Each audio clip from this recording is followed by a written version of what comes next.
Si Sir Glenn, bagong client yan dito sa Easy Ride. Nakita lang tayo sa Facebook, nagbabrowse. Ay, si Ma'am Jonah. Ay, Ma'am Jonah. So, tradisyon natin dito sa Easy Ride, sir. Talagang pinapa-inspect namin sa inyo, 360 degree. Bali, magsisimula tayo sa labas. Makina, patay muna natin, sir. Ayan, para safe. Dito, sir, kasi first time mo dito sa amin, kailangan ma-orient kayo ng maigi. Dito, sir, kung makikita nyo, ayun yung liquid niya, level. Nasa nearly maximum, sir, ha? Yan, ayun yung guhit, ha? Tapos, pagdating naman doon sa coolant, sir, kita mo naka-full, ayun yung kulay pula. Okay. Ito. Pag mainit, sir, bubuksan na yun, kita yung coolant, ha?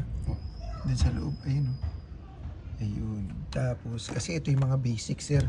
Tapos dito, kaputol. Dito sa amin, sir, hindi namin sinasabihan ng mga kliyente na, magbanto ka ng